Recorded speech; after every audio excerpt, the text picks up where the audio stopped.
This is Roger Simon, and I'm at a Marco Rubio event in Ames, Iowa, where the senator just spoke to a couple hundred people, and we had a chance to speak with him one-on-one. Before we get started, I've been empowered to ask you a very important question. Yeah. You've been running around, Iowa like crazy in campaign. We want to make sure you didn't get any speeding tickets. Not today. Not today. We're trying to avoid those. Because, PJ Media is a small company, but we could scoop the New York Times here. No, not today we didn't, unfortunately. Okay, now into the serious news. Anyway, let's start with back at the beginning when you announced, and you made a lot of statements about a new American century and being a new kind of politician, a new way of looking at things. What is it about the old Democratic Party you don't like, and how would you change it quickly? Yeah, it's stale. I mean, it has no solutions for people that are struggling to make ends meet. It has no solutions for college students or people that graduated with degrees that do not lead to jobs but are stuck with debt. Have no solutions for us national security-wise. They have no strategic vision of America's role in the world. And they're stuck in the 20th century. I mean, their ideas are just to recycle things that we did 25 years ago in the hopes that they finally work, and they won't. In fact, they're disastrous. We need to become globally competitive again economically. We need to empower our people with 21st century skills. And we need to once again reinvigorate our role in the world. We have to lead the free world. Without our leadership, chaos ensues. Well, all right. That's the negative about them. What's the positive about you?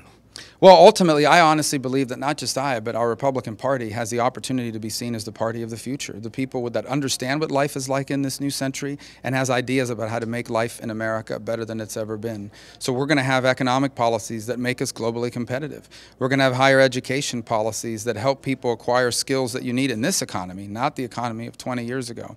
We're going to rebuild our military, and we're going to show our allies that they can rely on us and work with us to confront the challenges that the world now presents. Now, you're one of the first major Hispanic candidates for President of the United States. You're Cuban American. How do you relate to Mexican Americans? This is an interesting problem. I know the Hispanic. I'm from L.A. I know the Hispanic community. There's little tensions. How do you cross over? Yeah, I've never really focused on tensions. I mean, the bottom line is the vast majority of Americans, especially those who come from immigrant families, come from families that are desperate and worked really hard to give them the chance at a better life. And I believe the Republican Party, through our policies of limited government and free enterprise, offer the best opportunity for them to do that. We have to do a better job of convincing people and showing them that. But ultimately, I think that's a winning message, not just for Cuban Americans or Mexican Americans, but for all Americans.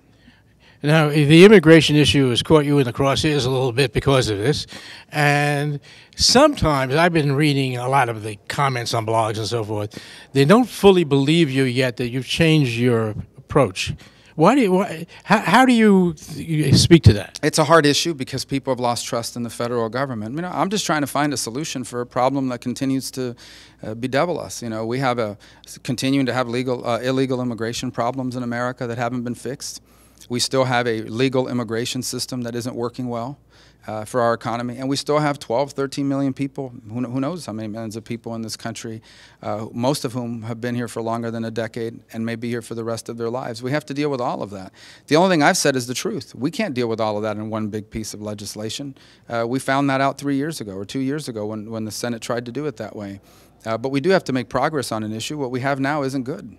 Now, one person who obviously doesn't believe you is Ann Coulter, who I know in her new book calls you Chuck Schumer's press secretary. How would you respond to that? I don't know anything about any new book or anything she said. Look, I'll tell people where I stand. I went into politics to try to solve problems. No one can dispute that illegal immigration and immigration in general as it stands today in America is a problem. And my job is to try to figure out a way to fix it and to make progress on it. And that's what I'll continue to do. We can debate how we do it, but I don't think there's any debate. We have to do something to make this work better, because we can't continue to have illegal immigration like we do. We can't continue to have an outdated legal immigration system that's primarily family-based. And at some point, we're going to have to address the fact, one way or another, that you have millions of people living here illegally. Well, let's switch over to a problem that concerns a lot of us, and that is that the Iran talks are going on right now.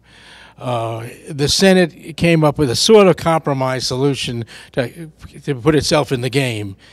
Do you think it has the power to stop this deal if it's a terrible deal? Well, the Congress has the power to stop it from the perspective of the American sanctions. Unfortunately, this president has basically given away the international sanctions, which is the most effective part of it. I still think that the future president, no matter what deal happens, will have the opportunity to basically remove the national security waiver and reimpose U.S. sanctions against Iran. But the truth is, the international sanctions are probably gone now, given what this president's already done. So in June 30th is the tentative date.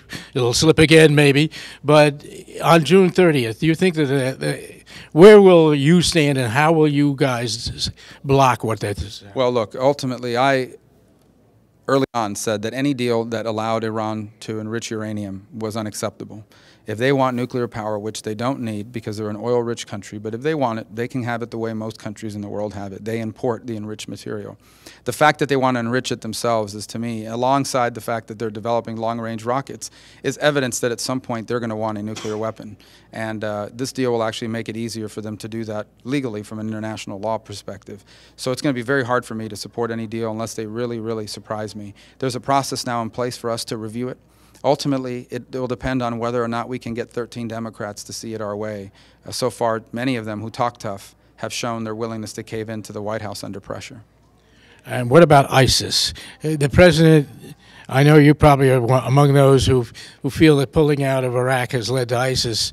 What could be done now? What would you do? Because if you were president, you're still going to have ISIS to deal with on day one. So ISIS exists for two reasons. One, because of the security vacuum left behind after the American pullout in Iraq. And the other is because of the way this administration bungled what was happening in Syria, which is where they first really got reinvigorated. So the way forward is twofold. In the long term, they have to be defeated on the ground, and I believe have to be defeated by Sunni forces on the ground. That means Egyptians, Jordanians, Saudis, Iraqis, and some Kurds too, that confront them and defeat them on the ground. But as they build up their capability to do that, in the interim, we have to shut off the growth of ISIS that right now is being propelled by propaganda.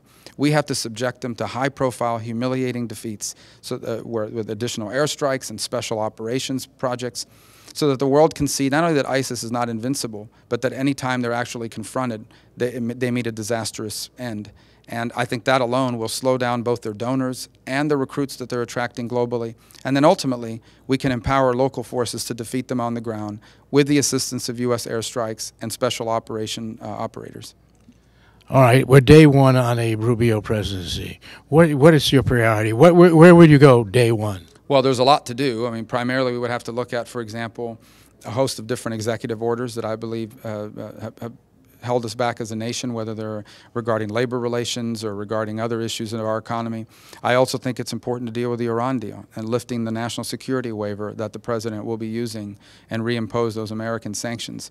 I think it's critical for us as well to order our agencies of government to begin a careful evaluation and serious proposal to reduce regulatory burden on the nation. I would go to Congress and ask for supplemental authority to increase defense spending so that we can once again begin to invest in the technologies that will allow us to address multiple threats: China, Russia, Iran, radical jihadists, cybercrime, space warfare, which the Chinese are developing and investing in. There's a lot of challenges, and it'll take more than one day, but we certainly will have our priorities ready. One last technical question. The Republican Party faces a weird situation. They've got 45 people running for president well, or is it 46? I don't know. Anyway, you're among the front runners. However, how do you see this going forward in order to prevent regional bloodshed, or what Reagan said about? We're going to have a competitive primary, and from it, we're going to have a stronger nominee. Blessed as a party to have so many talented people, credible candidates running. It'll be a vibrant, spirited debate. Ultimately, virtually any one of our major candidates would be a vast improvement over Barack Obama, not to mention Hillary Clinton. I'm confident that we're going to have a good chance as anyone to be that nominee. And look, I think we're blessed to have so many good candidates. The Democrats can't even find one. Right. How many people do you think should be on the stage in these debates? Well, I'm going to leave that to the organizers of that thing, and I'm not really going to get involved in the daily grind and process of it all. I'm going to go anywhere that I'm invited to give a speech about and talk to people about what we stand for, show them what we've done in the past, what we plan to do in the future, and hopefully inspire them not to give us just the chance to be the nominee, but ultimately the chance to be their president. All right. Well, thank you very much, Marco Rubio.